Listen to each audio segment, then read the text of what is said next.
Hello, everybody out there in Eagles Nation, and welcome to the debut episode of Birds of a Feather. I am one of your co-hosts. I am Michael Chromiak, a.k.a. Chrome, a.k.a. hashtag Heel Chrome. I'm happy to be a part of the show. Myself and my co-hosts here, Charles Marinan, we call him Chucks on an occasion. Welcome to the show, Charles. Hey, what's going on? Thanks for having me. It's been a good 2 weeks in prep for this, but I'm definitely excited. Yeah, man. We've kind of been tossing around the idea to do a show. It kind of stems from a Facebook group that I started a couple years ago, and Charles is one of my admins on it. It's called Birds of a Feather. Very creative. Yes. So, it's a very active group. We do keep it select. We don't have thousands of people in it. And the reason why is we want to be able to have productive conversation without nonsense and trolling and all that. And it's been a great group. It's inspired us to do this. So, we're really looking forward to bringing you guys a lot of different content. It's our debut episode, so bear with us if there's a little bit of stumbling around just because we're kind of feeling our way out. But we're Definitely, yeah. But we're definitely looking forward to it. So, first things first, Charles, this week, Eagles-Chargers recap. What are your thoughts? Well, as a guy who loves the running game, running backs, as people who I always love the running game. And to see this running attack produce the way they have, not just this past game, but against the Giants as well, that is absolutely huge. Just about 2 weeks ago, we were talking after the Chiefs game about there was a lack of a will to run the ball against the opponent. Like Doug barely caught any runs against the Chiefs, and people were talking about how there was a lack of talent at running back. We didn't have a feature back. People were all over Howie about not drafting a feature running back, which is very, very true. That's one of the things that he failed to do. Great to see all running backs that we have in Blunt, Smallwood, and Clement done very, very well against the Chargers. It's something that I personally, and we were watching the game together at the bar, and it was just something that got the crowd pumped up, got everyone excited to just see that whole running back core run through everyone. So it was awesome to see. Yeah, I think I agree. Especially, we're talking the first 2 weeks, and we'll just do a very brief recap since we haven't been on. We decided a little late to get this thing going. But I think that we can agree we were very disappointed in the way the running game went. As you know, I was a massive fan of the signing of LeGarrette Blount. I looked at it low risk, high reward.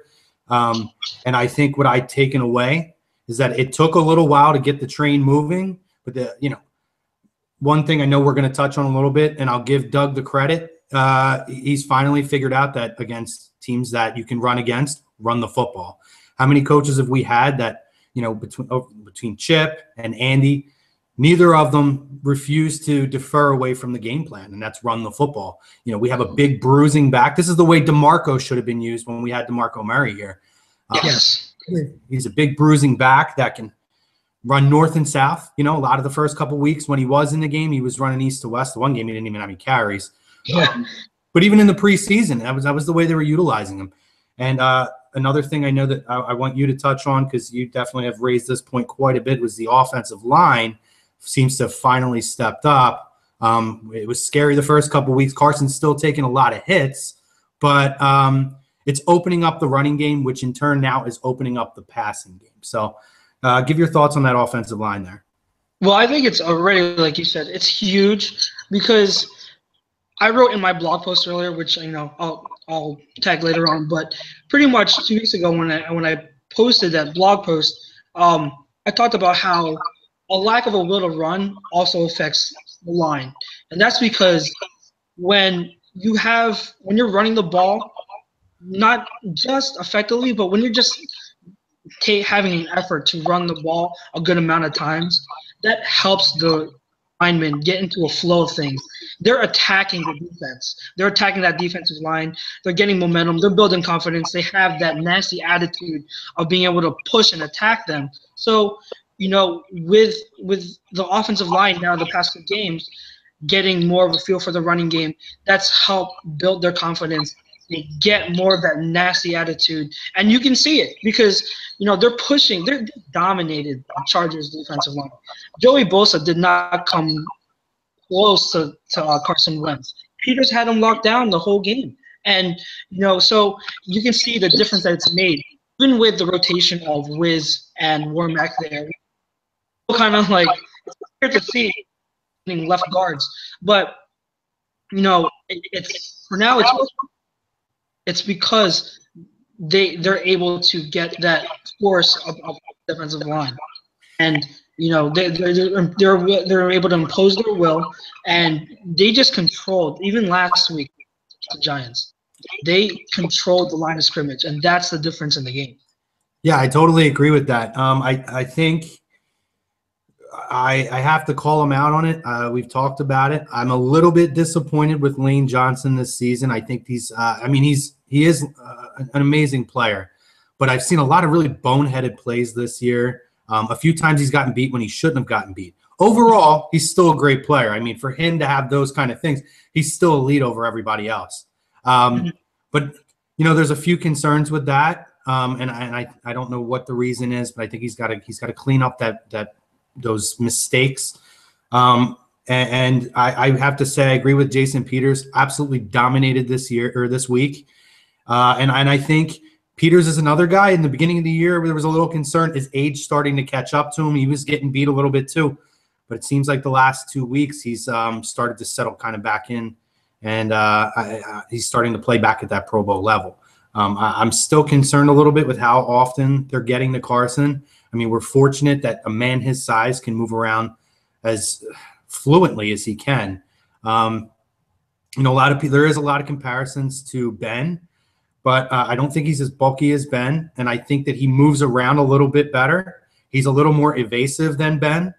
The thing with Ben, I think, is just he's such a big, stocky guy, or a big, bulky guy that it's when they try to wrap him up, he can kind of he has the strength to stay up.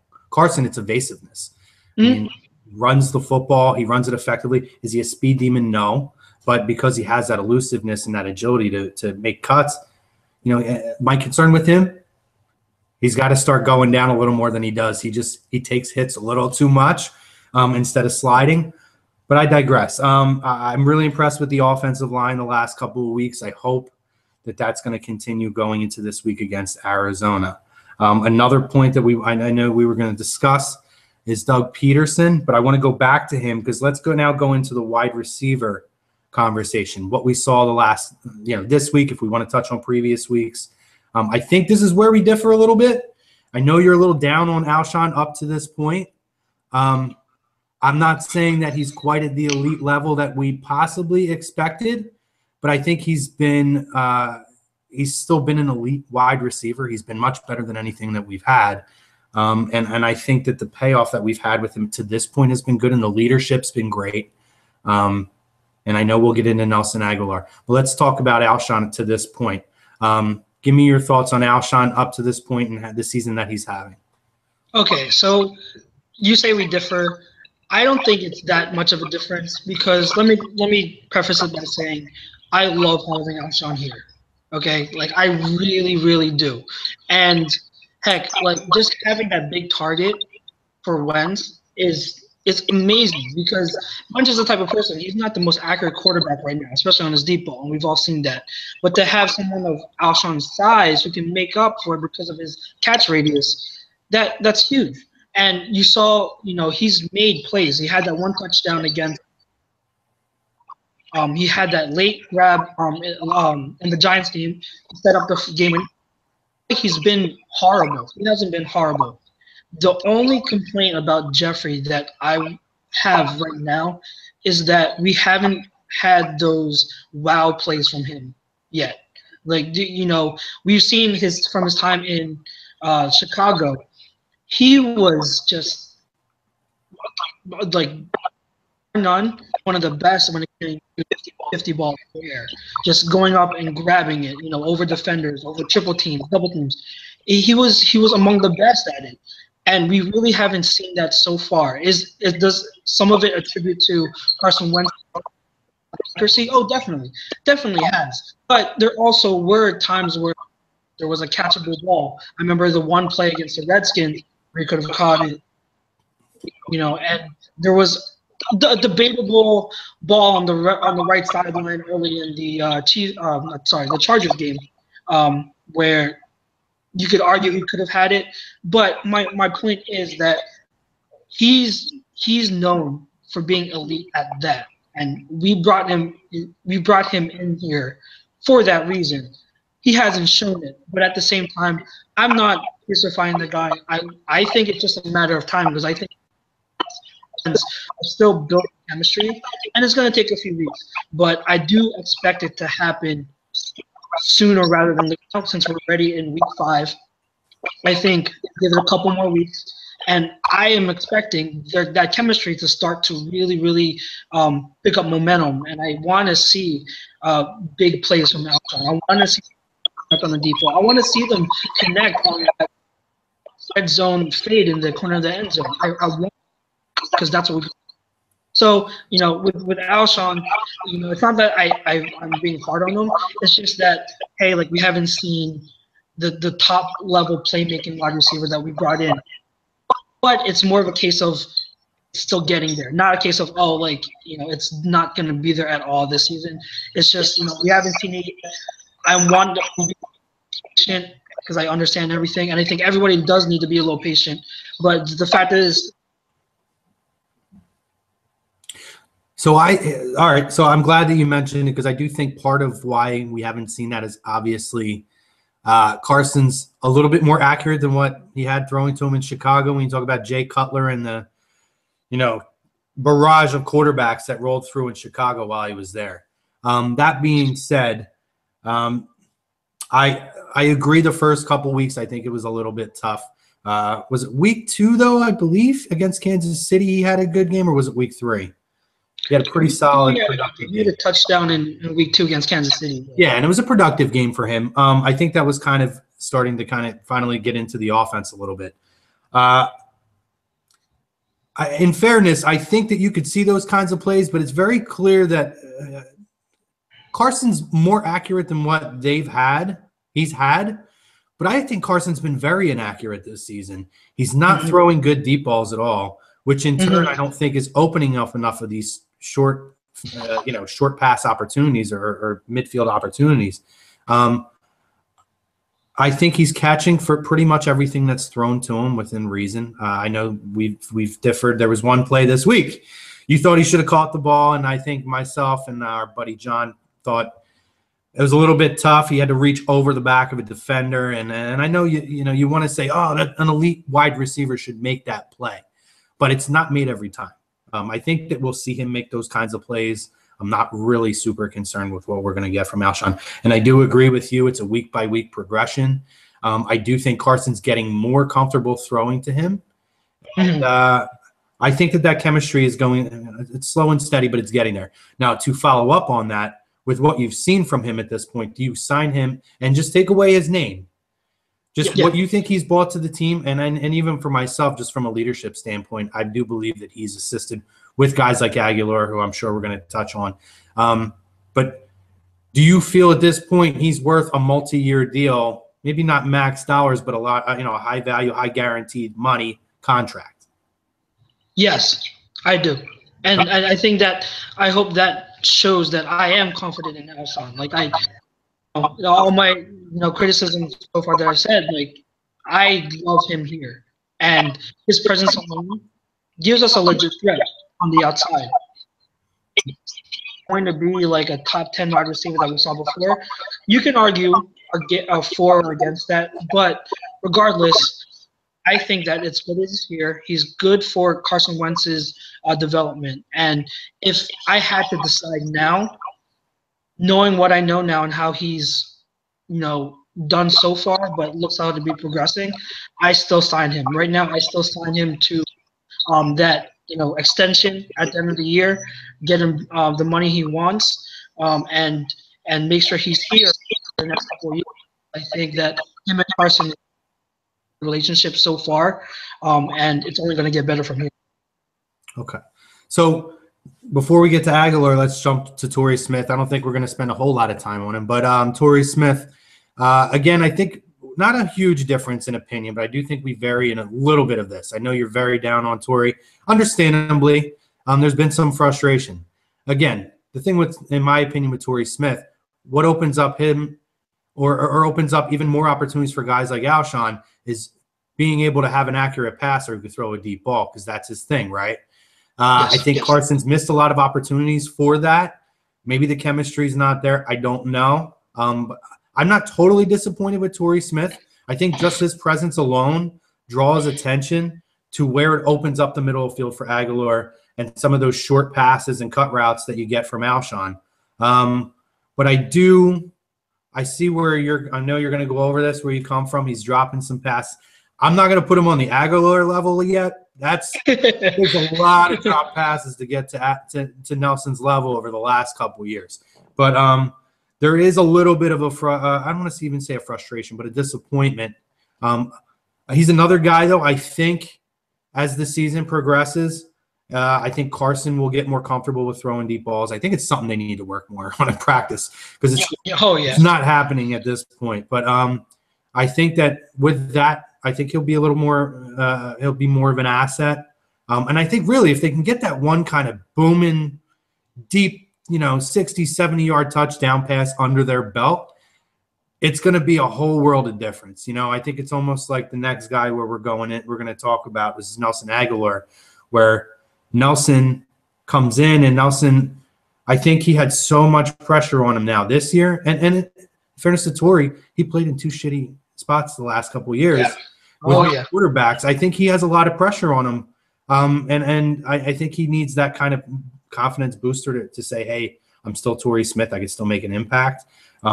Aguilar this year has been hands down. I have to say, he's been amazing.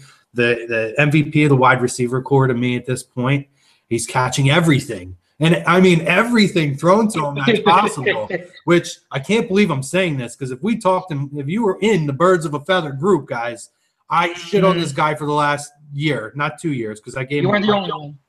Oh my God, I destroyed this guy. I wanted him cut halfway through last season, and it didn't get any better as the season went. But I'm very, very happy. I'm not totally sold until I see a full season of it. Mm-hmm. But to this point, I mean, I am very happy with him. So let's get your thoughts on all that. So, yeah, with Torrey Smith, I do agree, though. Do I regret signing him? Not at all. Because with him being the only legit deep threat on this team, and you can debate with Aguilar because he does have good speed. But, in terms of being a legit proven deep threat, he's the only one on this team. And Torrey Smith has brought good leadership too. So I love having him on this team, just like with Alshon. I don't regret those signings. With are because of the. Now, you are right.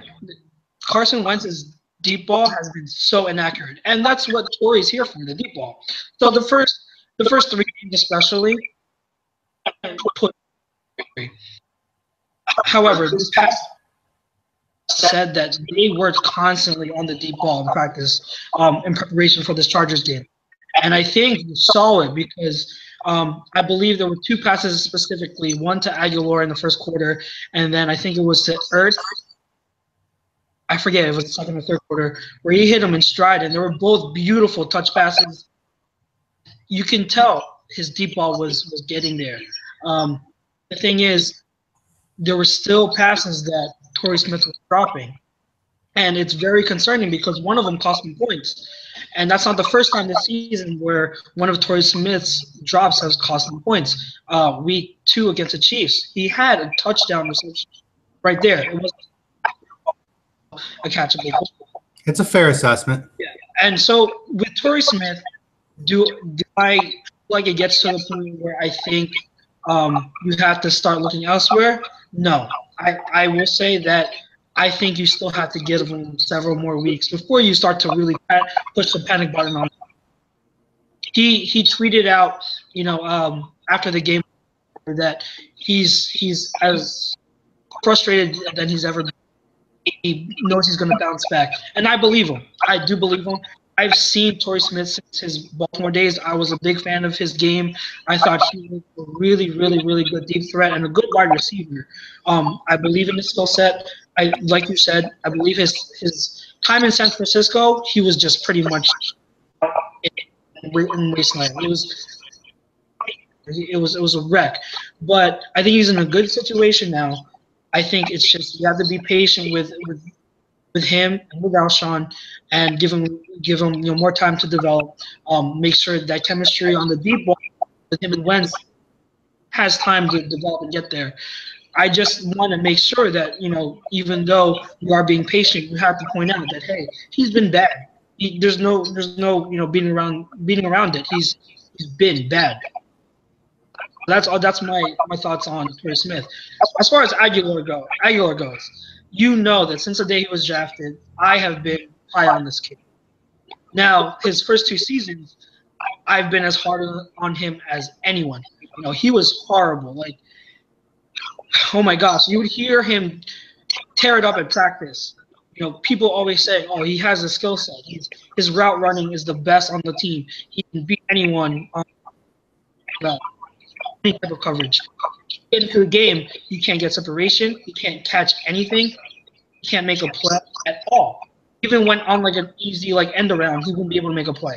And you saw that constantly in his first 2 seasons.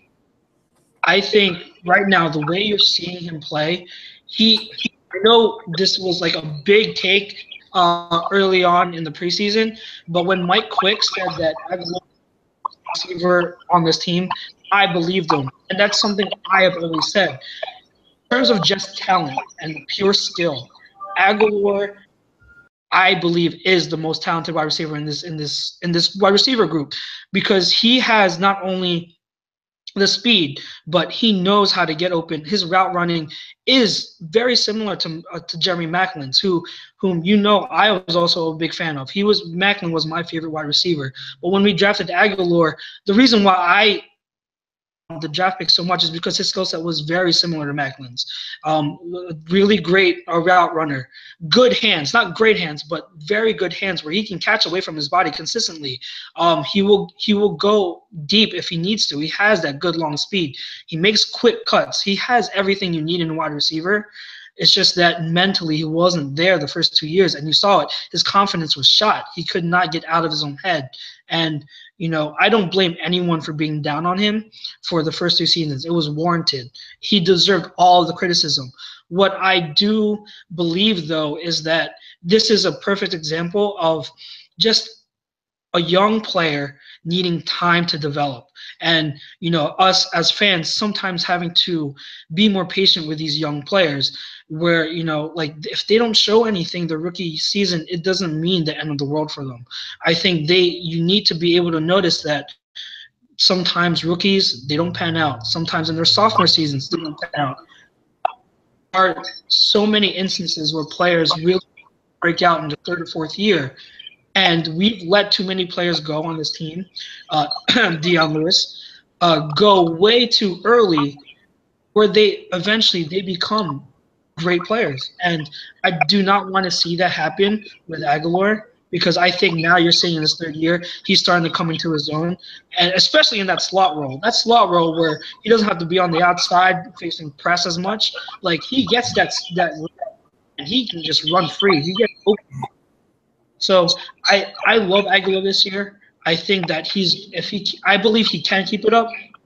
I totally understand you saying that you want to see him do it a whole year before buying in, and that's perfectly fine. Like, that should be your mindset. I just personally believe that what I've seen so far, I see a totally different player from last year. I think that he's going to continue this all year. We're going to see even more big plays from him.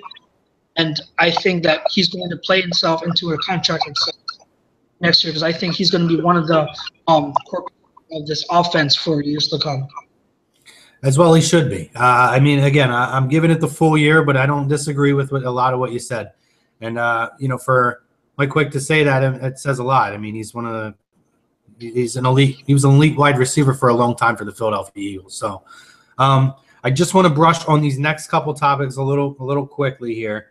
Doug Peterson, what do you think so far in the play calling? I think this is something that we may differ a little bit on.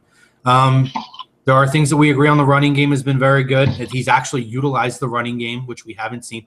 Hopefully that continues, at least against teams that they should be running the football against. But let's give me your thoughts overall on what you've seen from Doug through the first 4 weeks. Really, we don't have to go week by week, but just an overall, since we really haven't, since we're playing catch up essentially. So, give me your thoughts on Doug. So I've been as hard as anyone on Doug. I do not coming into the season. He was my biggest question mark. I don't think he has the moxie of a big time head coach. But at the same time, I think that the hate has gone even for myself a little bit too far. I think because I have Game Pass, I watch almost every single game. During the week. I obviously can't catch every single game during game day, but the ones I do miss, I watch on Game Pass. I make sure I look over everything. And to be honest, those wide receiver screens on third downs that we hate so much, teams use that. You see a lot of teams use that call. And that doesn't absolve the bad play call. But what I'm saying is sometimes we get so caught up in just being so hard on Doug Peterson that we fail to give him credit for what he has done. And I think this past week, it kind of opened my eyes to say that, okay, you know what? Doug Peterson has kind of shown that even though play calling might not be his strongest suit all the time, I think he's at least shown that he's a good schemer. He comes in plan against his opponents, and even though he might not execute it well enough all the time, like the game plans are solid. Like against the Chiefs, that was a good game plan that was working. The only difference was the 2 turnovers. And against the Giants and the Chiefs, he stuck with the run because he knew the matchup. And stuff like that, the way that this team doesn't quit on him, and they believe in Doug and they love Doug, I think he deserves credit for that. Do I completely believe in him now? No. I still have my concerns, especially long-term with him as a coach here. He still has to show me a lot more before I think he's the guy that leads us to a Super Bowl. But I think that I personally will start to ease up on my criticism a little bit and try to be fair to him at least and give him the credit that he deserves, because we're 3-1 and he's had his faults, but he hasn't been horrible. So that's my stance on Doug. The first 4 weeks in the season, I think that when it comes down to it, it's just we have to be fair and give him credit as much as we. Okay, and you make a lot of fair points. I'll be real brief with Doug. I agree that game plans for the most part have been pretty good, but executing your game plan is the whole point of everything. How many times do we look at somebody like Chip, who was this big offensive guru, but then couldn't get it executed? And he's another guy who he had a false sense of success when he was first here. And then when he had control to put his game plan in, he couldn't execute and follow through.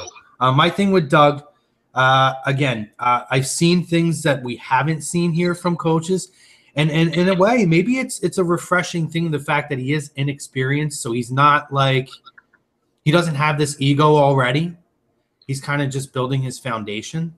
So – he is willing to run the football against a team that, even though he has a West Coast offense, he'll run the football against a team that's not good against the run. I think that's a benefit because he didn't come in here really with an ego. He does have somewhat of a pedigree. I don't think he had enough of a pedigree coming in as the head coach, and we've talked about that numerous times.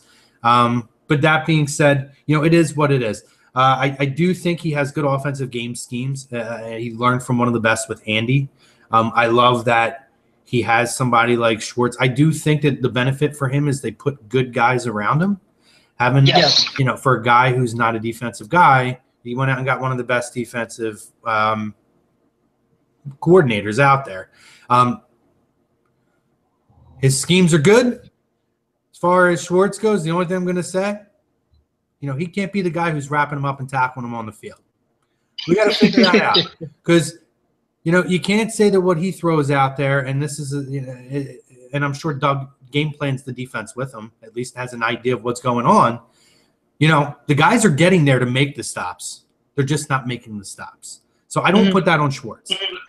That's all I'm going to say about Schwartz. I'm sure we'll touch on that in weeks to come, especially when we get guys like Darby back. Our secondary gets a little healthier. It's tough. It's thin. So, but my whole thing has always been, whether we like it or not, the guy's the head coach. So I think he makes a lot of bonehead calls.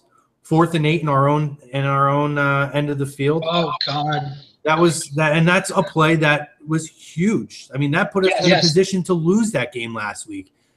Otherwise, Jake Elliott wouldn't have even had to worry about a 61. I mean, hell, it was an amazing moment, so I'm glad it happened. But it may not have came down to a 61-yard field goal from Jake Elliott.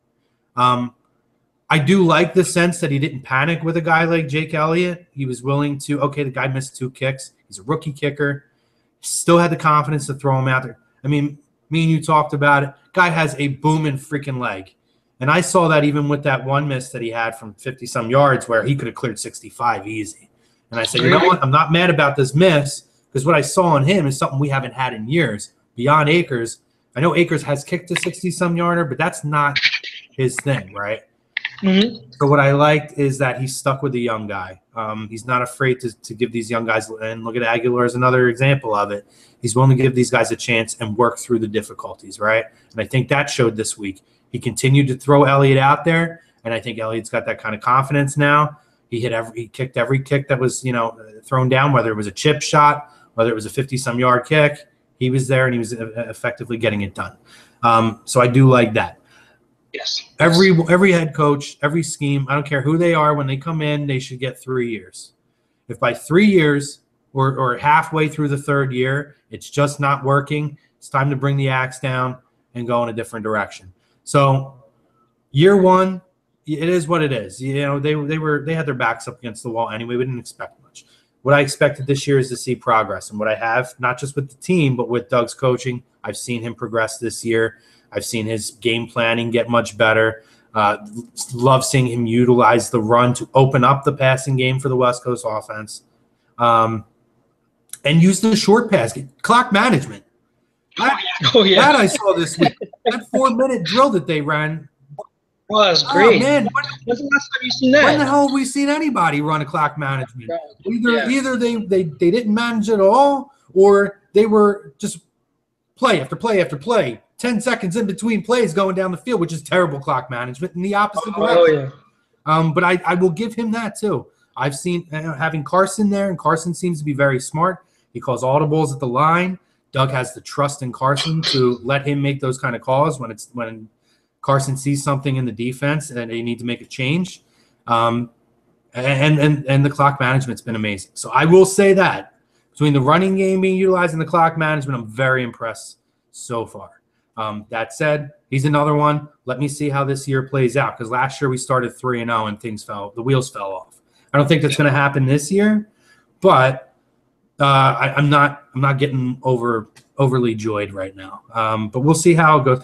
I'm in the middle on Doug at this point still.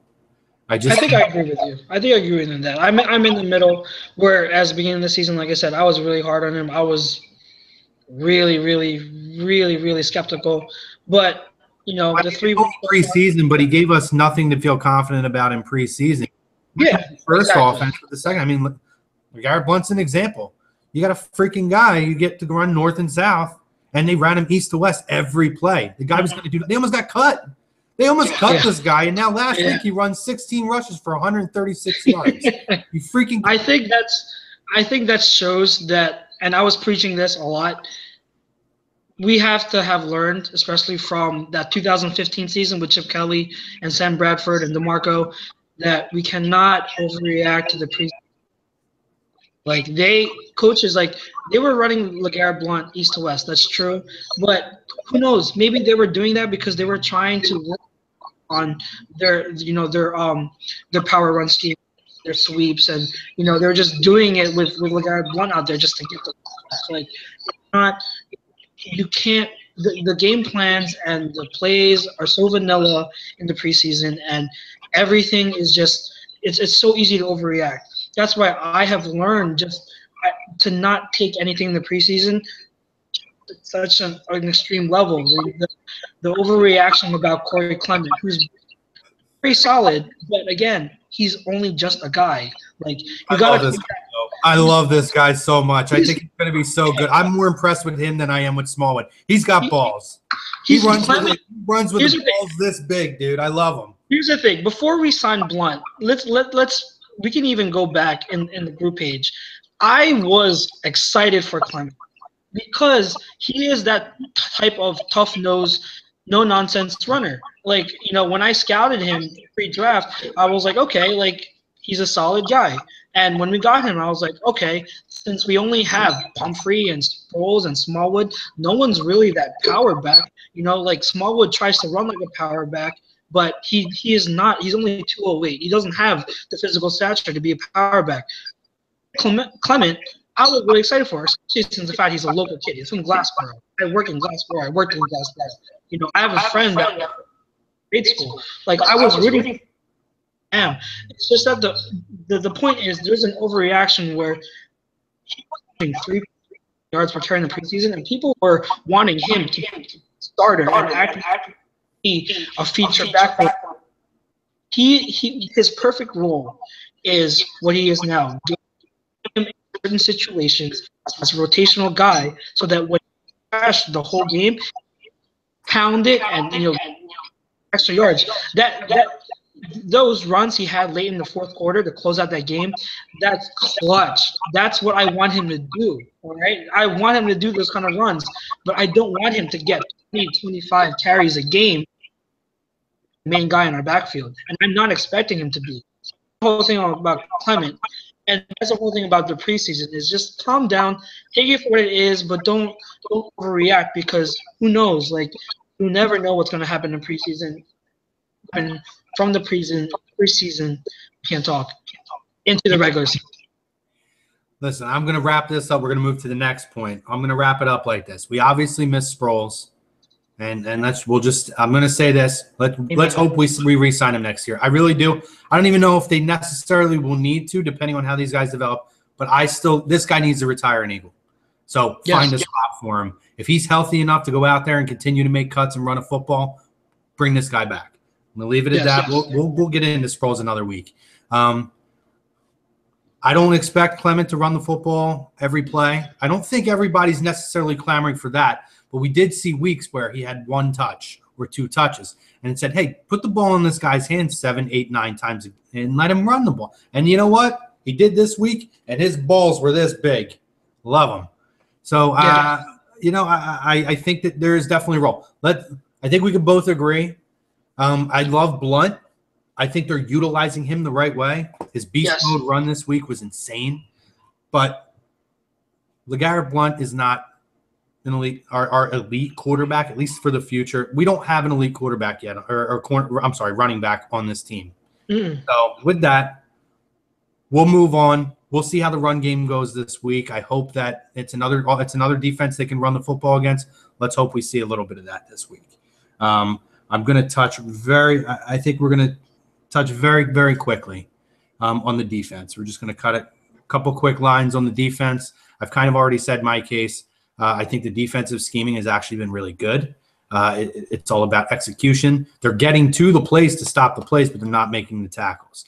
We have our secondary can't tackle with the exception of Malcolm Jenkins. Another thing that we had discussed, and I'm just going to throw it out, as far as Vinny Curry's play this season, I do think he's played better. I don't think he's quite lived up to the contract, which we understand that he has not. But he's another one of those wait and see guys. I think he's going to continue to progress as the year goes on. I don't think anybody on the defense. I think we missed Fletcher Cox. B, I don't think anybody on the defensive line has been like outrageously good. I mean, we missed Hicks too. Hicks was out hurt. So I think that we are going to be in a good situation going forward with the defense. I'm not concerned with it, especially once we get Darby back. We got McLeod back this week, which I love McLeod, so I was really happy to see him back. I think once we get Darby back, hopefully we get Sidney Jones. If not this year, I'm okay with them leaving him out. Sit him out, let him get 100% and bring him back next year. I'm excited to see that. Almost like with the Sixers with Simmons, you know? The guy could have came back, but the smart move, sit the guy and let him come back 100% healthy in the following year, and they say he looks amazing now. Kind of the same deal. Sidney Jones has the potential to be a shutdown cornerback. I want to see him have that time to recoup so that we get the true Sidney Jones and not a guy who is trying to make a bum wheel work. What are your thoughts on the defense? I pretty much agree with you on everything you said so far, so I'm not gonna really touch on one too much. You know, with Sidney Jones, I would love to see him back this year, or not back. I'd love to see him this year, but if he sits out, I'm fine with it.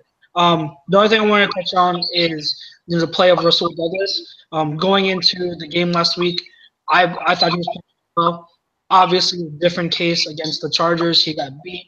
I think the main thing that you have to realize, and what obviously Russell Douglas has to realize, he just doesn't have that speed. Play, to try to recover on fast guys like Keenan Allen and Tyrell Williams. He has to be smarter. He can't be looking in the backfield, keeping his eyes on the, which is something that he's used to from college. Has to stick his man to man, just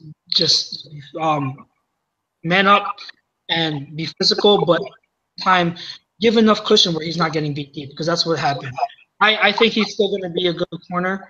There's still hope for him. I don't know if he'll ever be like or number one or even number two, but I think he'll be a solid corner. He's got potential. I think, just be patient with him. But he's held up. Jalen Mills has held up. Secondary just has to hold up and make sure they make enough plays for us to win the game, which has been the case so far.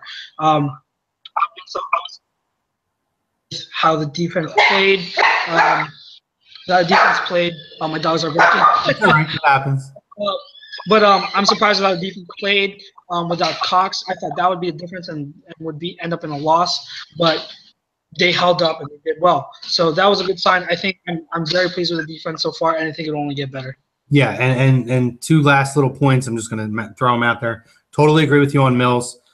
He's actually – thing I love about Mills this year, thing that pissed me off so bad about him last year was he never played the ball.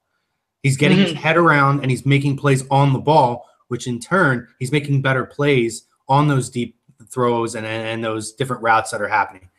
So that is, to me in itself, is a huge development with him. I'm very happy with Mills. If we can get Darby back, get Sidney Jones and him as our core, cornerbacks going forward, I'm very happy with that. Secondly, it goes without mentioning, which we haven't mentioned, Michael Kendricks, to me, is the defensive MVP on this team at this point, and the dude needs to get paid. He has been amazing this year. He has made play after play after play, game after game after game. And, for a guy who I think very quietly, I mean, the media makes things much more than they are.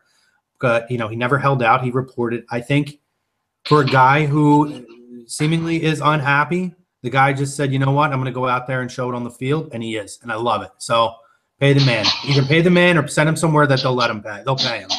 But I don't want to see him go, obviously. But, he's playing to earn what he said that he deserves. So pay the man. So good on Kendricks. I hope that continues.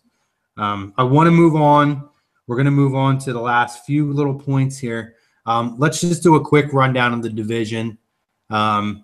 Obviously, we're in first place. Cowboys fell to 2-2 this week. Giants, love seeing them at 0-4, especially hearing all the chirping from Giants fans this year coming into the season that, they were going to be the ones that were going to challenge the Cowboys for the division. They're in a hole. and it's going to be a very difficult hole for them to climb out of going forward. And also the Redskins. The Redskins lost again, so they dropped to 2-2. So we're still already at 3-1. Obviously, we talked about it. This was a must-win game, particularly because of the Cowboys losing. The Cowboys going into this week now have Green Bay, which is going to be a difficult game for them. So just real quick, we don't have to get into any specifics, but how do you feel about the division, how it's played out, how it's going to be going forward? What are your thoughts? I think for the most part that the division has played out almost exactly how I thought it would. And I know my friends who are Cowboys fans are going to say I'm a hater, but the thing is they still haven't acknowledged the fact that what I said about the Cowboys, like the concerns I had about the Cowboys, have pretty much been true so far this season. The reason why I was down on the Cowboys a little bit compared to last year is because, one, their offensive line is not the same. They lost 2 starters, and it's showing. So they're not the same. Two, that defense is a liability, especially without Sean Lee. And you know Sean Lee is going to miss his games every season like he does. He just can't stay healthy. When he's in there, it's totally different defense. But when he's out, they can't stop anyone, especially in the secondary. It's just they're banged up. And then two, Dak is starting to show the quote-unquote rookie mistake he wasn't showing last season. You're starting to see him. He holds onto the ball too long. He's making ill-advised plays. He's he's inaccurate. He's not on the same page with receivers. Defenses, like I said, we're going to key on him. They're going to study him and find new ways to stop him. And they are starting to get a little handle on him. And he hasn't shown yet that he can adjust. I think that he is still going to be a very good quarterback. I don't want anyone to say that I think that I said that he's going to be horrible. That's not the case. Dak is going to be a very good quarterback for years to come. But he is going to struggle. And then lastly, if you see Zeke with his belly shirt now, you compare it to how he was last year, I don't know if that had to do with his pending suspension. Let himself. It's been the rumor so far, but it's not a lie. Just compare the pictures. It's easy to see the guy has gained weight. He's still great. He's still the best weapon that they have. He's the best player on that team by far, and he's still an elite running back. What I'm just saying is some of these plays where he was very explosive last year, you started to see that he's not as explosive, but he's still good. So it's just a bunch of stuff that's been with the Cowboys that I predicted going into the season, and it's coming to fruition so far. So we'll see how that plays out. With the Giants, I was high on them last year. I was low on them this year, and it's because they did nothing to address that offensive line, and it's showing. That offensive line pretty much is on par to be like the worst in the league, and that's making all the difference. That's affecting the offensive chemistry for that offense. That's why they can't find a groove, and they can't find a running game. The one thing is their rookie running back Wayne Gallman. He did look good last game against the Bucs. He ran well. He was getting positive yards almost on every run. He had that one touchdown, and so he may be a beacon of hope for that offense. But at the same time, with them being 0-4, it might be too late. The one team that is surprising me, though, is the Redskins. They're playing a lot better than I expected them to. Kirk Cousins, he's still, to me, only an above-average quarterback, but he has games where he impresses you. I'm not going to deny that. Even though they did downgrade a wide receiver, with Paul Pryor not living up to that contract or the hype around him. And I was wrong about that. I thought Terrell Pryor would be an upgrade from Pierre Garçon. That's not the case. That's my apologies to Pierre Garçon. Terrell Pryor relies way too much on his athleticism. He hasn't fine-tuned or developed his wide receiver skills, his route running, and he's just not on the same page with Kirk Cousins. So, but everything else on that team, Chris Thompson, the defense, they've improved and they've impressed. So they're surprisingly, I had them last in the division going into the season, but I think they could contend for third spot or even the second spot in the division against the Cowboys. I think be a reasonable thing to expect from them. Yeah, you actually, I mean, you touched on almost everything, so I'm going to be brief on pretty much everybody. Again, the Giants, huge disappointment. I'm big on a guy like Brandon Marshall, and it's apparent that fit there just is not a fit that works for him. There's no chemistry there. He doesn't look good, and I don't think he's a guy that's past his prime. I just don't think whatever their scheme is there, I don't know if it's with Odell and the way that their offense runs, but he just hasn't looked good. He hasn't looked comfortable. So I think that's a miss for the Giants because he was a guy I would have liked to have seen come here if we were able to get him. So I don't know what the Giants are going to do at this point because they are really behind the 8 ball, and they're 2 games back from the next closest team. I think it's all the writing's on the wall and the season's all but done. They're not very good divisionally against any of the other teams either. So I hate the guy, but I'm going to write them off at this point. I almost don't even consider them a factor. The Cowboys, I agree with you. I do think, I still think Dak has the potential to be a little better than an above average. I would say maybe a top 5 to 10 quarterback. But we're definitely seeing those growing pains this year with Dak. He's taken more hits. I don't think the offensive line has been quite as good as it usually is. I still think that they have a very good offensive line, but it's been clear he's had to run around. He's taken more hits. Obviously, with Ezekiel Elliott having one game where he had no yards almost through the entire game, the effectiveness hasn't been there for them. I think that a lot of people underestimated the Eagles and overestimated teams like the Cowboys and Giants. And I think teams underestimated the Redskins. I truly believe the Redskins are probably the second best team in the division. Even in losing, they've played solid games. I'm really impressed. I like Kirk Cousins. Again, I agree. He's just an above-average quarterback, but he's so solid. Like, I almost put him I respect guys like Phillip Rivers. I think Phillip Rivers is a professional quarterback. Like, that dude was made to be a quarterback. Maybe he's not elite. I think part of his problem is he played in an era with guys named Manning and Brady and Breeze. And I think a lot of what he does bring to a team is overlooked. That being said, he hasn't won. He's also, and it's also because he's played again, in an era with those guys, that he hasn't won. But he just seems, he's had 1 or 2 down years, but he always just seems so reliable. And I feel like Kirk Cousins is that guy. I don't think he's ever going to be a top 5 quarterback, maybe even a top 10. But I definitely put him in the upper echelon and maybe top 12 to top 13 quarterbacks.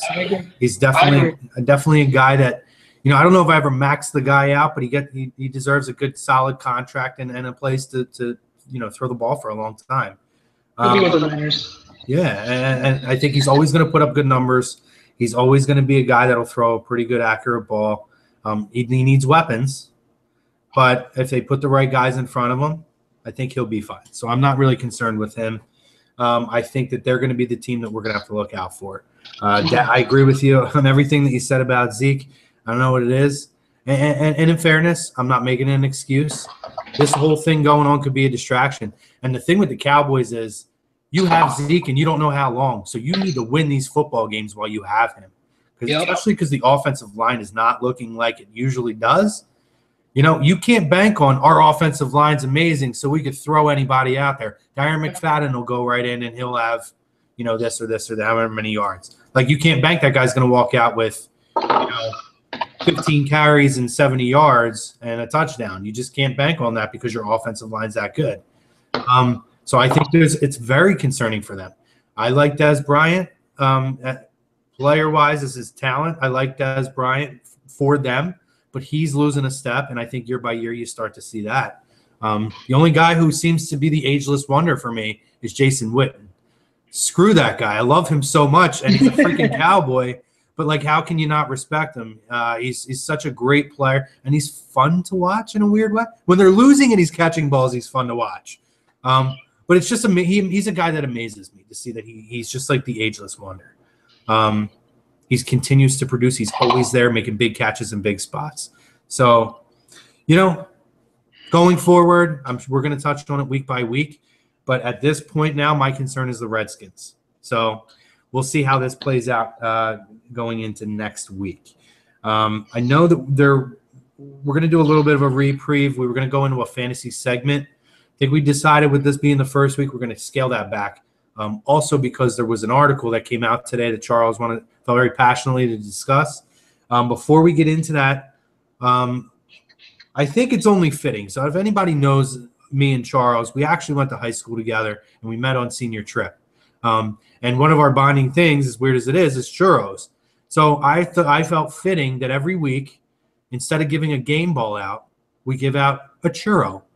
So who gets your churro this week? Let's pick somebody out on the offense and someone on the defense. So before we get into the preview coming into this week against Arizona, let's go back to the Los Angeles Chargers. Who gets your offensive churro and who gets your defensive churro? Well, for the offensive side, there's a lot of people you can name, but I got to give it to the big guy, LeGarrette Blount. That run, that long run he had, channeling like inner beast mode, I went nuts. I was sitting next to you, and you saw me. I was standing. I was about to hop over the bar. Like, that is amazing stuff. He definitely gets my churro of the week for this week against the Chargers. I played every game, so kudos to him. He gets that churro. On the defensive side of the ball, I probably would have to give it to the defensive line for outside of that one long touchdown run, which to me is just, it's going to happen. But game, they shut down the run. Melvin Gordon had no room whatsoever all game, and that was huge in our victory. I think bottling him up. He's a talented running back, in my opinion. No matter what other people say that Melvin Gordon is a bit overrated. Look at his numbers, but I say his numbers are a testament to how bad his surroundings are. I think he's a very talented running back. I don't know about elite, but he's definitely really good. But he had nothing against us, and that defensive line really came through. So I'm giving a collective huge churro to the whole defensive line.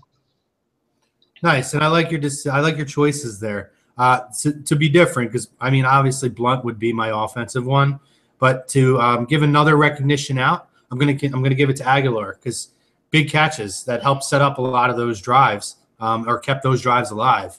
He's impressed me a lot this year. So 100%, I'm going to go with Aguilar.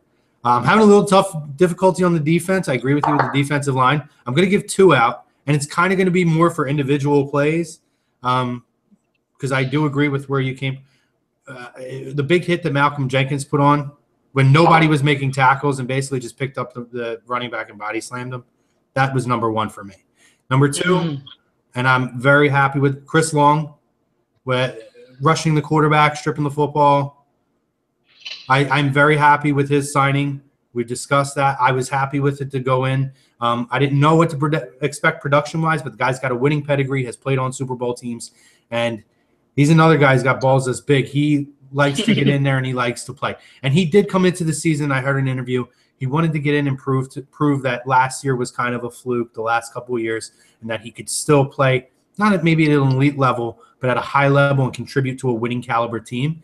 And I do believe that the contributions he's made to this team have been have definitely paid off as far as, the investment that we put into him. So I'm happy to have him. Giving out 2 churros this week. On the first week, I'm already breaking the rules. I'm giving 2 churros out. All good. So let's go into it this week. Obviously, we have Arizona. We know it's a team we're going to be able to run the football on if we game plan for it. So give me your thoughts on this week coming up against Arizona. Okay, well, in years past, Arizona has been consistently good and a thorn in our side. It's always been a tough game against them. The 2009 NFC Championship game, heartbreaking. Defense killed us in that game, and we had an amazing defense that year. Oh. And then 2014 regular season 2014, not the walk-off, but the late go-ahead bomb to John Brown. That's heartbreaking too. So it's always been like we've always had trouble with Arizona. Especially with Larry Fitzgerald. Whenever he plays the Eagles, he always has a good game. He always has at least a touchdown. It's annoying because you can bank on it almost, but you got to respect him. He's the Hall of Fame, and he comes to play. That being said, this Arizona team is just not the same as it's been. The offensive line is almost as bad as the Giants' offensive line. Without David Johnson, they have no running attack. Palmer is not the mobile guy that he's never been a mobile guy. So with all that pressure in his face, he doesn't have time to pick apart a defense and to really get into a groove in the passing game. John Brown's been hurt with Sal, out from the recovery. That offense just isn't the same. That defense isn't the same. They have Patrick Peterson, Marcus Golden, Tyrann Mathieu. Even though Tyrann Mathieu has before, he's still good. But I mean, they have pieces in there, but collectively, should be a pretty convincing win for the Eagles. I think our defensive line is just going to be too much for the Arizona Cardinals, and where we lack, which is the secondary. I don't think they have the pieces to beat us enough during the game. I don't know if they can't beat us. They can't attack our secondary like the Dodgers did and the Giants did. So I do think this is going to be a convincing win. I think they win by at least a touchdown, if not more. Okay. Yeah, I mean, you touched on a lot of great points there. I'm going to just keep it very simple. Doug game plans for this game, we win this football game. I do worry because I still think maybe age is finally catching up to him, but I always just worry because Carson Palmer is so capable, especially with a guy like Larry Fitz against our secondary.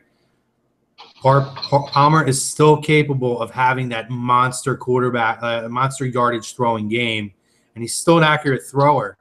So let's hope that the secondary shuts down Larry Fitz this week, because it's true. Every time we play them, you expect that he's going to have a big game. And it's all about shutting everybody down around him. I would like to see a quiet game from him. I don't know if we're going to get it. Like you said, respect the guy's a Hall of Famer. But simply in short, if the defensive scheme plays out as it should, if we utilize the run, I mean, again, we're not having David Johnson going against us this week. I think we'll be fine. If I was a betting man, I don't know that I would bet this game. I'm not that confident, but I'm fairly confident we win. I'm going to say the Eagles by 10. Okay. And if I was to pick out a guy I think is going to break out this week, I'm going to say Smallwood. I think Smallwood's going to have he started last week. I still am not sold on him being the featured back, but at this point, for what they're utilizing him for, I think Smallwood steps it up even more this week. And I think Blunt allows him to be able to do that, because I think his success is going to be piggybacked off of how much yardage can Blunt do pounding through the defensive line. So we're going to go with that. Smallwood's going to be my guy this week that I think I expect to step up. Gotcha. I think my guy, surprisingly, is going to be Torrey Smith. I think he's going to back up his Twitter comment or his Twitter post, whatever. I think he's going to have his first, at least one long touchdown pass to him, and then maybe a catches or touchdown.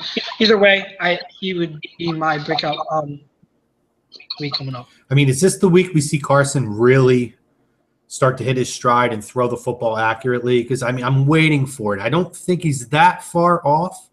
It's that deep ball. I mean, if he can get that and harness that and figure out how to drop that ball where it needs to be, Torrey Smith's going to go get it. Alshon Jeffrey in the corner of the end zone is going to go get it. He's not hitting those spots. Do you think that this is the week that we see Carson finally start to find his accuracy a little more? I think so, because we saw signs of Chargers game. I think you saw more touch. I think you saw in the right spots. He's starting it, and it's not for lack of trying. They've definitely had their attempts. And like I said earlier, the coaches have said they've made it an emphasis the past week to just really work on the deep ball. I think we progressively start to see better and better. I think this is the first week we really start to see a long, like, heave that ball down the field from our own territory, like our own 25-yard line, just heave it down the field, just for a long touchdown or long bomb to Torrey Smith. Yeah. So we'll see. It's going to be an interesting week. I'm excited. One thing you noted, let's see. I'm hoping that Fletcher Cox will play this week. We'll see how the week plays out. But it's going to be a good game, and I'm really excited. I'm excited every freaking week that they play. So we're going to wrap up. Before we get into our, our own personal social media shout outs, and if there's any shout outs you want to do for anything, anybody you have that does a podcast or a blog or anything you want to give a shout out to, you're welcome to do so on this. So let's touch on this article. If you want to go through, because I'm going to be fair and honest, I'll respond to what you tell me because I did not get a chance to read the article. I saw the headline. I browsed some of the material, but I really didn't get a chance to get a full grasp on the article. So if you can go ahead and lead this. So pretty much I'm in a group chat with a couple of my cousins and friends, and it's a very active group chat. And my cousin-in-law, Sean, he texted that, Colin Cowherd said that Philly fans are the dumbest thing in sports. And Colin Cowherd is an idiot, all right? So we all – well, I knew this. The only person that's worse is Skip Bayless. So I never really paid attention to Colin Cowherd. I like Skip. No, I don't know why I like Skip. He annoys the shit out of me, but at the same time, I like him. I think he says shit just to stir it up, and I don't even think. I think that's Cowherd. I think that's Cowherd. Yeah. So Cowherd, I wasn't going to listen to it because I knew with the type of person I am, if I listen to it, I'm gonna get mad. And I'm mad enough too much as it is when it comes to talking sports. But then I saw that the NBCSports.com, that it used to be Philly, but now they're NBC. They posted the quote, and they also posted a Twitter response to him, which was genius, and I'll touch on that. But I'm not going to read the whole quote that Colin Cowherd said. I'll skim through it. I have it up here on my laptop. Mm-hmm. But, through some of the stuff he said. First thing he said is Philadelphia has to be the dumbest sports city in America. Andy Reid, because they ran Andy Reid out of town. Andy Reid won 60% of his NFL games with below average quarterbacks. Nobody's done that in 20 years. He got to 5 NFC championships and the Super Bowl with a quarterback with an 85 passer rating in his career and a 59% completion rate on the McNabb. Nobody does that. Andy Reid has won 61% of his games. That's better than Mike Holmgren, who had a Hall of Fame quarterback or two, Bill Parcells, Tom Coughlin, even with the legend Tom Landry. But Andy Reid got run out of Philadelphia. He goes on to talk about the 4 championship games. Talks about he continues to talk about Andy Reid going to 5 NFC championship games, and how he was bum rushed out of Philadelphia, how he made the most pick and he resurrected his career. Goes on to another paragraph. Other coaches, he says, but this is what Philadelphia does. The Phillies had Terry Francona. They ran him out of town. He's the best manager in baseball. He wins everywhere. Since leaving Philadelphia, Francona's been 14 years. Never had a losing. Do you know how hard that is? They did it with Jay Wright at Villanova. Rolly Massimino won a national championship. They gave the job to Jay Wright. He's won 71% of his games. In the last 3 years, he's the winningest program in college. It's got tough academics. It's not big and large and profound like North Carolina. It's a small private school in Philadelphia, which has a number of good basketball programs in the region, and they've been on Jay Wright before he won that title. Another paragraph. are you people crazy? You ran Andy out of town, Terry Francona, you mentions him again. Then to finish it off, he says, maybe Philly fans are so dopey. They just don't like the word read. They don't like to read. I don't know what it is, but you cheered Michael Irvin's career-ending injury. I can't trust a fan base that has a courtroom and a jail under their stadium. But do you get and appreciate how good Francona, Jay Wright, and Andy Reid are? He's going what nobody can do in football: win with quarterback people don't want. And that's pretty much the gist of it. To kind of or to go over what he said. First of all, and I do apologize because I'm going to start on a rant here because have at it. That's what we do. Yeah, you know me and people know me. Hashtag Yellow Chrome, man. I go on a lot of rants, so go for it. When I go on a rant, I go on a rant. So, first of all, Colin Cowherd, you don't know anything about football. You really don't. You want to talk about, first of all, Jay Wright, still here. Like, I don't watch college basketball, but I pay attention to policies. Never once have I heard the fan base or the media call for Jay Wright's head to be fired. Like, people know how good Jay Wright is, and we've been scared that he would leave for a bigger program, but he hasn't. He's loyal to Villanova. I don't know where he's getting this thing about Jay Wright.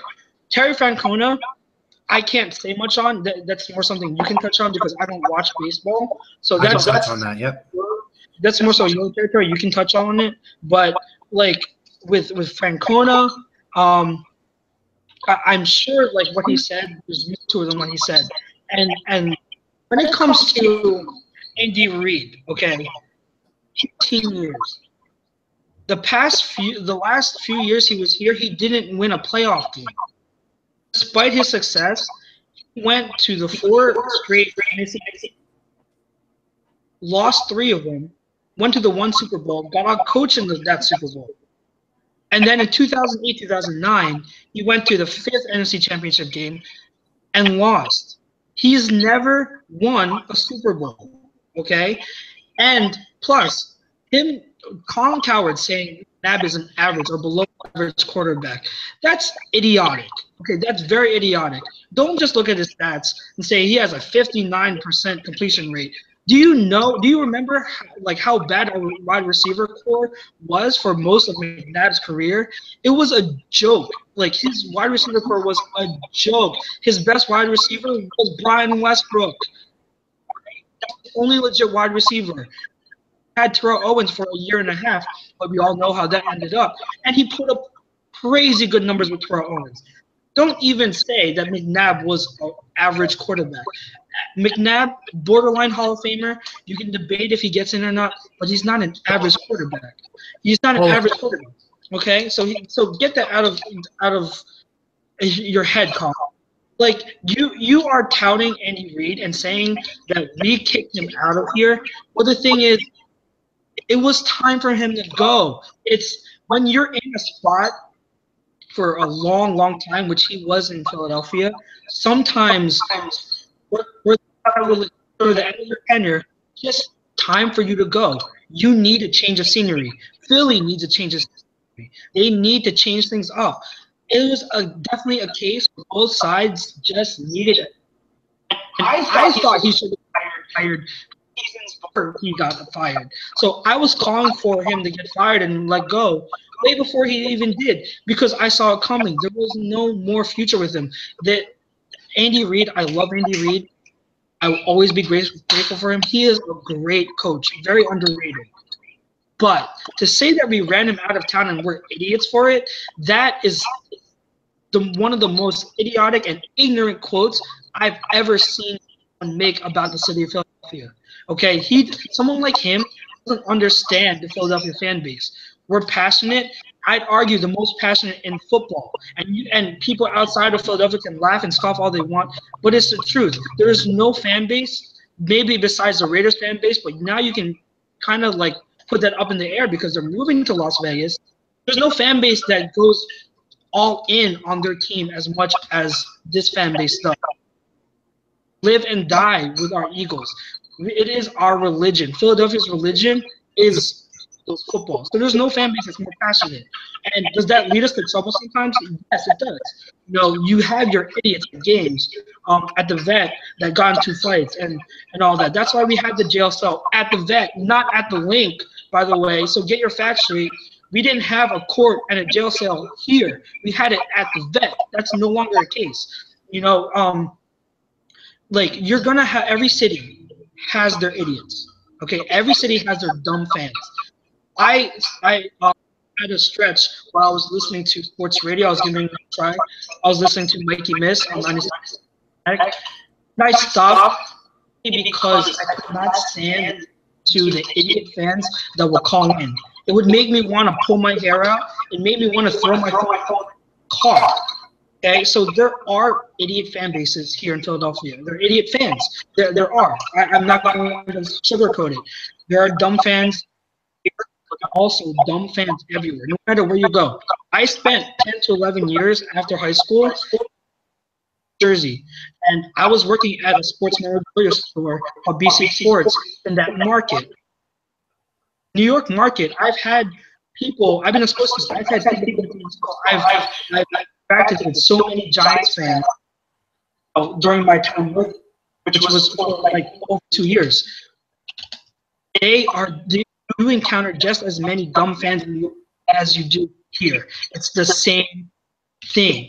Okay, so to say that the Eagles are the dumbest the dumbest fan base in sports is just ignorant and it's shallow-minded. And honestly, I wouldn't be surprised if he's just saying that to grab a headline, because no one watches or listens to his show. He's on FS1. Who watches FS1? Like, honestly, who is he? He's not. He got kicked off of ESPN, which is already a joke, and he went to ESPN's ugly twin brother in FS1, and now he has his own radio show where he just rants and rants and rants about stuff you don't know what he's talking about.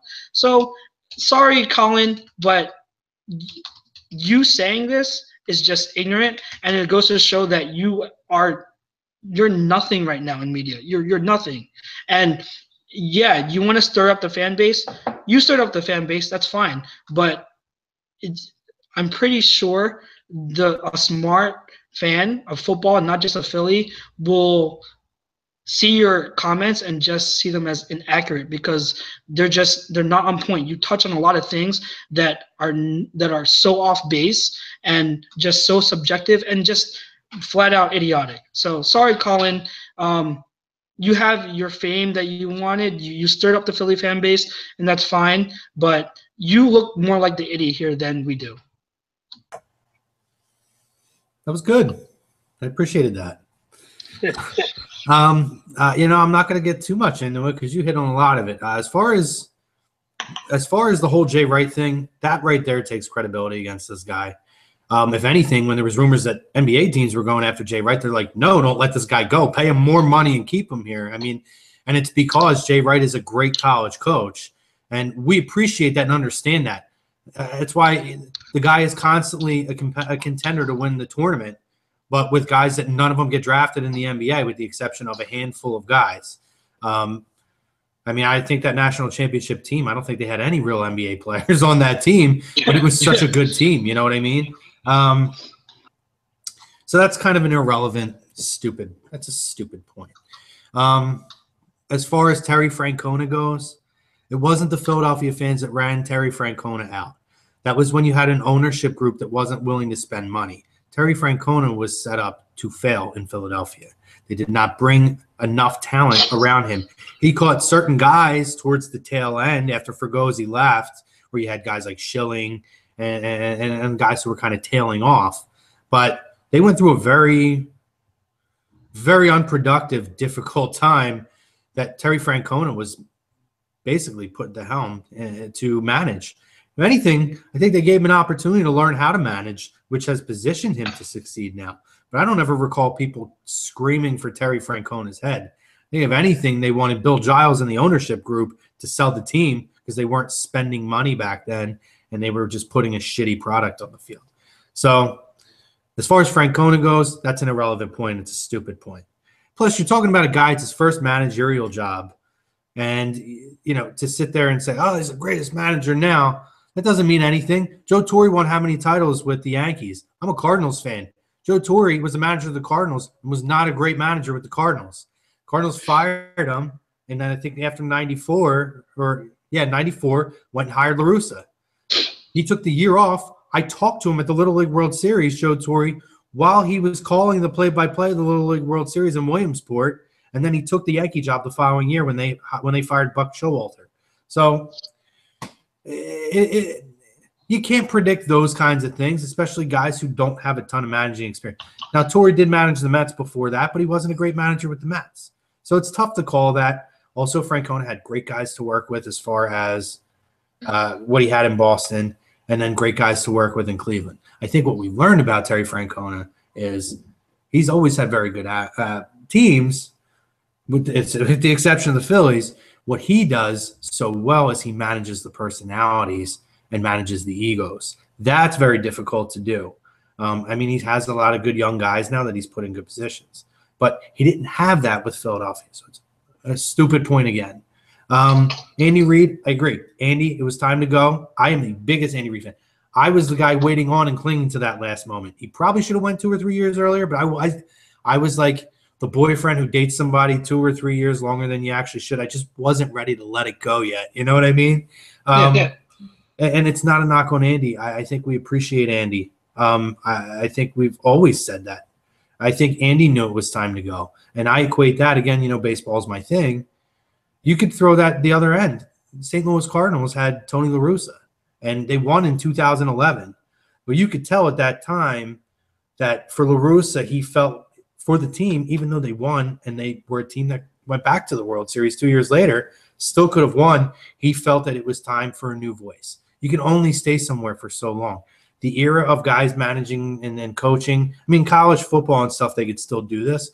As far as the pros, it's a different game with different personalities now. You're managing egos. You're managing guys who are making multi-millions of dollars, which even in the 90s, these guys weren't making this kind of money, and that inflates your ego out to here. It's just a different game, and you're managing different personalities and guys who bring different things to the table. So in that aspect, I think that for Andy, it was time to move on. It was time to bring a new voice into Philly, and he knew that. His opportunities weren't done. You're going to have to forgive my clock in the background. But he, his opportunities weren't done, and he knew that. So, and anybody will tell you, and it showed when Andy came back the following year, the guy got a freaking standing ovation. Hell yeah. So, stupid point again. Now, one thing I will say, I agree with guys like McNabb. I don't think that people appreciated Donovan McNabb. I think that on the other side, McNabb was he was a lot sensitive and kind of never got over it. But at the same time, I don't think while he played here, the fans did show him enough love to get over it. And now he's still jaded about it to this day. I think that the blame goes both ways there. You have a guy who's a very kind of polarizing, sensitive kind of guy in a city that is not so polarizing. They're very upfront in your face and very honest about how they feel. Even if it's not the right way to feel, even if it's irrational the way they feel, they're still going to tell you how they feel. I agree that the Michael Irvin thing was a terrible thing, but you're blaming a couple idiots for, you're putting a whole city lumped in with a couple of idiots. Now, I do think there's a lot of idiots, and I agree with you. Sports Talk Radio. I haven't listened to Sports Talk Radio, dude, since we traded for Dikembe Mutombo and Tyrone Hill was on the team and George Lynch and Aaron McKee, on the Sixers. That's the last time I listened to it because the last time it was actually something decent. I will say this about Philly Sports Talk Radio, and I think it incites stupidity, is that, and this guy is a classic example of it. You have Stephen A. and Skip Bayless who started putting out this show where it's not just about the content, but it's about let's play characters. And that's now what it is. Mike Missinelli, I hate that freaking guy. I used to love listening to him on Sports Talk Radio. Then he started doing Phillies post games and different things on TV. Then he went over to ESPN. He's on ESPN, right? Or The Fan or whatever he's on now. Or is he back on W? Yeah. I think no. I think he's on. I don't even know what he's on. Yeah, I don't think he's on WIP. I think he was on ESPN or the. He's on. He's on Fanatic now. Yeah, yeah, That's yeah, what yeah. I was listening to. Well, But I mean, he's still bad. He's still really bad. Like, but he yeah. went over there and he became a character. What was his name? Josh Innes, that asshole who was here in Philly, who got in big trouble for stupid comments that he made. That's another guy. Like, that's what you have. And then those guys, Angelo Cataldi is one of the biggest assholes ever. I don't even know how that guy's on the radio. He's a loudmouth, and he incites. He's a character, and that's what people like about him.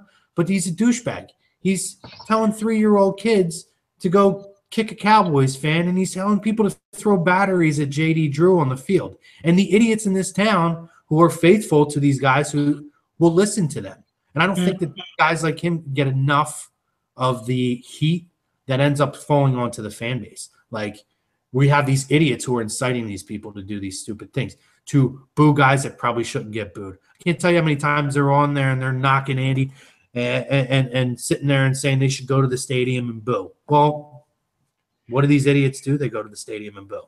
So I think probably the smartest fans in the city, and it's because you never hear anything bad, and they've been very patient, is Sixer fans. As weird as it sounds, they're patient. They understand what a rebuild was, and you haven't heard anything negative about it. If anything, they were pissed when they got rid of Sam Hinkie. But I think that shows the education of sports fans in this city. I do think they're irrational. I think that they get over the top. Like when the Phillies had that stretch, they had a great run, but they were the next Yankees, and they were never going to be the next Yankees. They had a 2-3 year window to win. It closed 4 years, I guess it ended up being, and then that window closed. And I think that people made it way more than it really was. Sometimes you just have a good stretch, and that's fine. I think that they're rebuilding. But I do think that people are smart in this city. I do think you do have smart fans. I will never knock people for their passion. I will knock people who are passionate and irrational. But you know what? For loving your team and being dedicated to your team, for having an interest of who's on the team, who's running the team, you know, it could be worse. We could be fans in Los Angeles who that was a disgrace. More than half the stadium was our fans who they have no fan base there.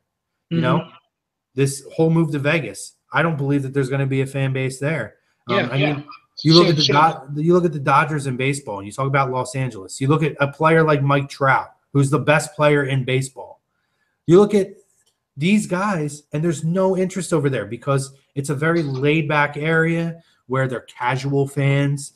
And I think the knock, and it's not even just us. I'm going to give this credit to New York and Boston too. As much as we hate them here, we hate them because they're just as annoying as we are. In the sense of their passion. And you know what? I could sit here and say I hate the Mets and I hate this team and the Giants, but you know what? I can appreciate the passion of the fans. And that's a Northeast thing. You know, I'm a wrestling nerd.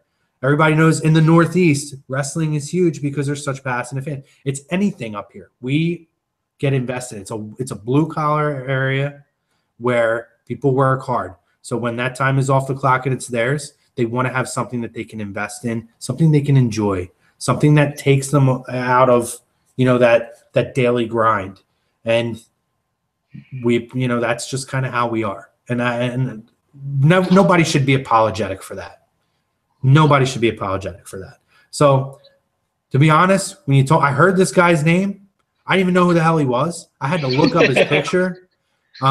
But this article, if anything, and I'll go back and probably read more details, gives me more clarity on why I don't know who the hell he is. And you know what? Going forward, I'm not going to care to know who he is after this. I think that there's valid points that he did make.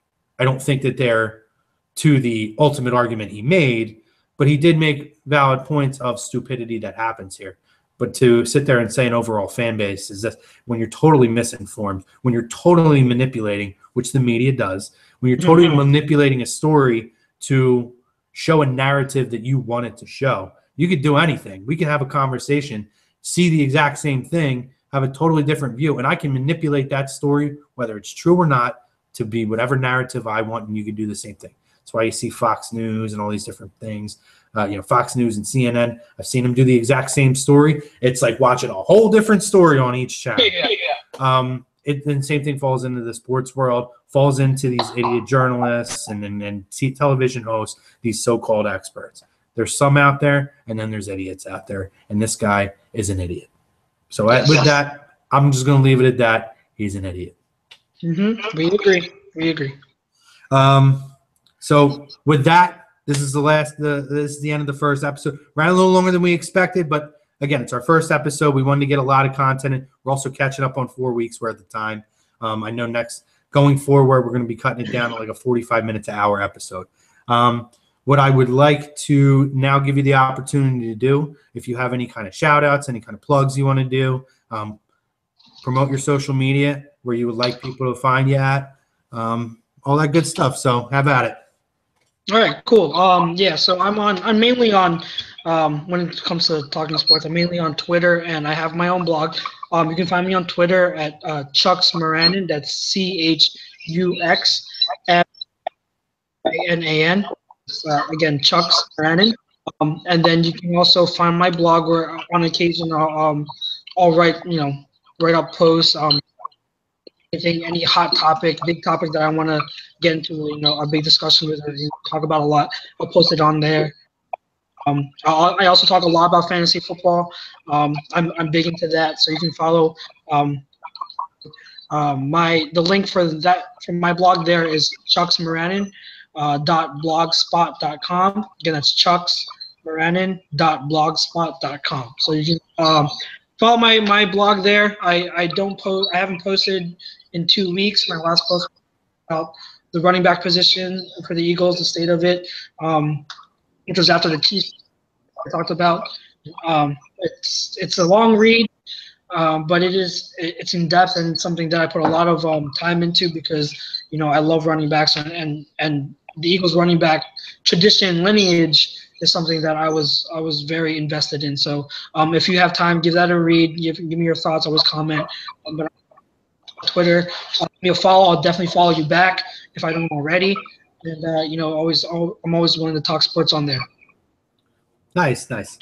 Yeah, he's got a good blog, man. He definitely puts the effort in, guys. So if you can get a chance, give him some support. Check it out. Share your opinions, whether you agree, disagree.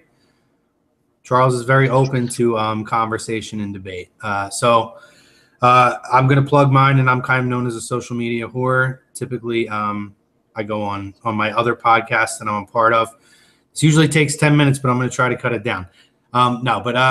So I am, as I mentioned, I am a part of another podcast. It's called the Lazy Booking Podcast. It is a professional wrestling podcast, because my 2 loves are sport. Well, 3 loves are sports, wrestling, and women. So I don't have one about the women yet, but I now have covered the football and I got the wrestling covered. There you go. Along with the women, and all the great stories over my time will happen. But so if you could check, I'm going to give that shout out. That has its own YouTube page. We are on a hiatus. It's been like a month and a half. We're figuring out when we're going to be able to come back and start getting it going again. But the Lazy Booking Podcast, you can find that one at Lazy Booking PC on Twitter. We also have a Facebook page. Similar to this, we also have a forum group that we have discussions, and we try to use the stuff on the show. I'm going to plug us. I have not made a Twitter yet, but we are going to make our own Twitter account that myself and Charles will probably manage, pop on every now and then, maybe even live tweet during games. So I will share that once that is up. Obviously, we have started a YouTube page. This is not going to be a podcast, at least to start. It's just going to be a YouTube channel. So we'll see how that progresses. If we can figure out at some point and make it reasonable to get onto iTunes, we'll possibly do that. But my personal social media, you can find me. I am on Facebook if you search my full name. You can also find me. I am on Twitter. I am at Heel Chrome, typical, of course. You can also find me on Snapchat at Chrome Movement. I do like to snap stuff, videos during games when our buddy Mark is going freaking nuts. He's a big dude and pounds on the bar, and sometimes he takes the sunglasses off my head and throws them at the table, at the TV. So you know, if you want to have some fun and entertainment with that stuff, I do like to share videos and pictures and stuff through there. I am also on Instagram. That one is, I think, at Heel Chrome. I haven't even looked. Actually, I think that's actually. I had one of them I couldn't change, but yeah, that's at Heel Chrome as well. So you can find me on Instagram at Heel Chrome. You can find me on Snapchat, Chrome Movement. You can find, well, I think that's pretty much it. And you can find us. You can find us on Facebook, Birds of a Feather. It is a private group. So if you want to private message me after sending a friend request, to be honest, it is, and it's not offensive to anyone, but I have a very low tolerance for douchebaggery. So Yep. I'll accept somebody in, but if I see any trolling, arguing, disrespect, you get booted pretty quick. And Real quick. Yeah. Again, keep it civilized. Keep it civilized, and know that, you know, as heated as the debates get, and I get into heated debates with people, but no matter what, it's conversation. It's all in fun. Keep it respectful, because once you cross that line, either Cardinals will kick you out easily. And again, I don't feel bad about it. That's why they call me a Heel Chrome. I'm like that in my regular life. If you're I'm a best friend, worst enemy. If you're a dick, smell you later. If you're awesome, we'll be best friends. So yeah, thanks guys for joining us again. We really appreciate it. We were looking forward to starting this, and we're looking forward to progressing it. We're going to try to come up with cool segments. Next week, we're going to start the fantasy football one. Again, that article came out today, and we felt like that time would be better utilized to each have a chance to respond to that. But you know, now that we're caught up going into week 5, we're really excited to see how it's going to go. So with that said, this is the Birds of a Feather YouTube show, the debut episode. Charles, thank you for joining us tonight. Thank you. All right. Thanks, guys. Yeah. And until next week, we'll smell you later.